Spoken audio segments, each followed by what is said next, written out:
Hello and welcome to English Biscuit. Today we're going to be looking at some very subtle and deceptive words that we sometimes find in English, words that don't sound how they look. A lot of people get these words wrong, so today we're going to look at them in more detail and see if we can find the better way to pronounce them. First on the list is Wednesday. Wednesday. It looks like it should be Wednesday, but no, stop it. We don't call it Wednesday. You can call it that in your head when you're trying to spell it. That works, but for some reason we say Wednesday. February. February. I don't know what that R is doing in there, but I don't pronounce it. Maybe some people do. February. Doesn't sound right. February. Feb-u-airy. Kernel. Kernel. Kernel. Colonel, we've got the major on the line. He says the lieutenant is in a headlock and he's brought him a box of chocolates. Which brings us to our next word. Chocolate. Chocolate. It's more like two syllables, really. Chocolate. There's a sort of skip in the middle. You can sort of say chocolate, but most people just say chocolate. Americans would say chocolate, chocolate, business, business. I've been doing a lot of business recently. I've been very busy doing a lot of business. Not business, or not to be confused with busyness, which is just a state of being very busy. Business, I am a businessman. Business, clothes, not clothes, just clothes. Clothes. Cupboard.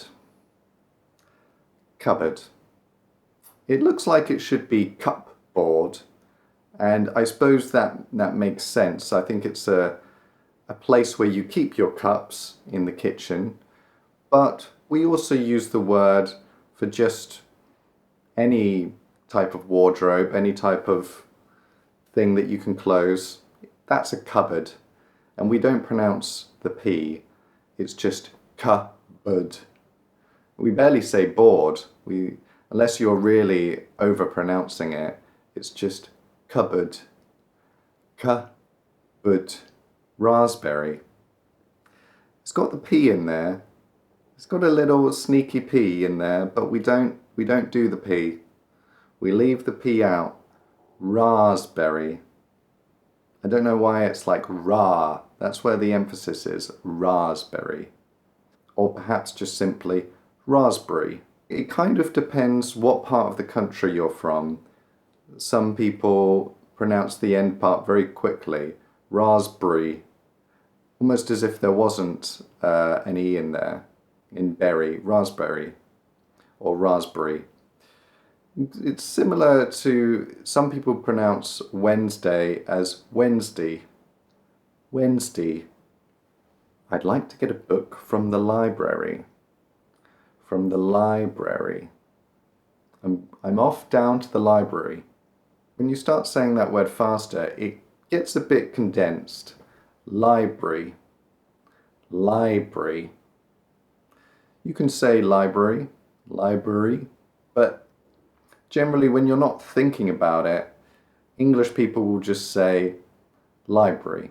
Temperature. It looks like it should be pronounced temperature. Temperature. That's what I say to myself when I'm writing it out and I'm trying to remember how to spell it. Temperature. But when you say it, it's more like temperature. Temperature. Temperature. Comfortable. Comfortable. Comfortable. That's overpronouncing it a bit. Just make it more comfortable. Comfortable. comfortable. You kind of run into the middle of it, comfortable. And you're not really saying table at the end, you're saying table, comfortable, comf. So we've got the F sound there, comfortable. This is one a lot of people get confused if maybe they haven't heard it said out loud. But when they read it, they think they really need to pronounce the R in there. Iron, iron. A lot of people say iron. You don't actually pronounce the R. It's more like iron, iron, sword, sword. There's a W in there somewhere. Sword, sword. But we don't pronounce that. It's there just for decoration. English is full of useless, decorative letters that have no business being there, but we like to put them there to confuse foreigners. Salmon. Shall we have some salmon for dinner tonight? Salmon. Salmon. Salmon. Not salmon, just salmon. Mortgage. I can't afford a mortgage. Mortgage. Mortgage. Mortgaggy. None of those are right. Mortgage. I suppose it must come from the French word for death, which is what a mortgage feels like. Mort. But we don't pronounce the T, and the end just becomes a jumbled sound. Mortgage. Mortgage. Give me mortgage. Give me more. Receipt. Receipt. Can I have a receipt for my mortgage? No? Okay. Ballet. I've spent too much money at the ballet. Could I have a receipt, please? And a refund. Folk. I listen to folk music. Even English people get this one confused because when you see it written down, you're wondering what the L is doing there. So you start to think, should I be pronouncing this L? The L letter? No need, just leave it out. Folk. I listen to folk music. My old folks, which is another way of saying parents, or folk can be a general term for people. They're good folk. They're good people. Or it can mean your old folks, as in your parents. I'm going to an island. Island. Land. Greenland. Ireland. England. Often when we have the word land in a word, we're not really overpronouncing land. It tends to just become Lund, England, Ireland, Scotland. It's the same with island. I live on an island. There's an S in there. Who could say what it's doing there? Knob. You might not find yourself needing to use the word knob. There's the doorknob. Doorknob. We don't pronounce the K. I think the K is a leftover from Anglo-Saxon times. Kind of like with the word knee. It's not knee, it's just knee. But we've left it in there just to let you know that we've still got some Anglo-Saxon heritage. You could talk about a knob of butter, just like a little bit of butter, on the end of your knife. Sometimes you see that in cooking recipes. Get a knob of butter and put it on some toast, and there's your dinner. That's a true English dinner. Science. Science. When we see the S and the C together, it means we're doing a S sound. Science. I don't know why I held myself like this. I felt very moved by science. scene. A scene in a film or a play. Scene. We're not pronouncing the E on the end, just seen. It sounds just like the word he's been seen. I've seen it. I've seen him in a scene. Thumb. Thumb. There's a few things to trip us up in this word. Thumb. We don't need to pronounce the B on the end. Kind of like lamb. Lamb. No. No, no, no, no. No. No marks for you. Lamb. Could I have a lamb, please? I don't know what it's doing there. Get out of here. When the T and the H come together at the start of words, we pronounce it the, as in the word thought or the. Make sure you're putting the tongue between the teeth. Thumb, thumb. And then you're kind of like thumb, sort of pulling it back in. Thumb. Bouncing off the tongue. 3. That's a difficult one. You might struggle with the TH sound and the R sound that we have in 3. Maybe it's not natural in your language to say 3.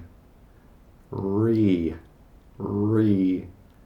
The R sound is pronounced just inside the mouth. You're kind of tucking your tongue in behind the roof of your mouth. Re. I don't know if you can see what's happening in my mouth. I'm not sure if you want to. 3. Different from the word free, as in something that is free to be taken, freely available. It is yours for free. And then the number 3. Muscle. I don't have any muscles. It sounds just the same as the seafood, mussel, which actually has a better spelling. A spelling that looks like what it sounds like. Fruit. In English, when we have 2 vowels next to each other, it usually means it's making a new vowel sound, or we might just be ignoring one of the letters. Fruit. It's not fruit. If it was Italian, I know you're used to pronouncing every single vowel, but in English it's just fruit. We're just making up sounds at this point, making up spelling. Very inconsistent. Naughty English. Climb. This is another one like lamb or thumb. It's got this B on the end, but we don't need it. You don't need to say it. Climb. It's not clim. Often, if there's an E on the end, it means that the I in the middle will have more of an I sound, like lime or line. Vegetable. This is quite similar to comfortable. It looks like there should be a lot more sounds and syllables going on in this word, but we don't pronounce it vegetable or vegetable or vegetable. It's just vegetable. Veg. A nice bit of veg. Sometimes we just call it veg or veggie. This can also be another way to call someone a vegetarian. Mark's a veggie. Yeah, he doesn't eat meat, but he will eat vegetables. Give him a lovely plate of vegetables and he'll nibble that down. Government. It's tied to this word govern. To govern something is to be in control of it, to set the rules. But when we say the word government, which is the institution that rules or makes up rules, we just call them the government. We don't pronounce the N, it's just government. Right, well, I think we've learnt enough for today. It's time for you to have a nap. Thank you for joining me, and I'll see you next week, or tomorrow, or whenever you watch the next video. Bye bye.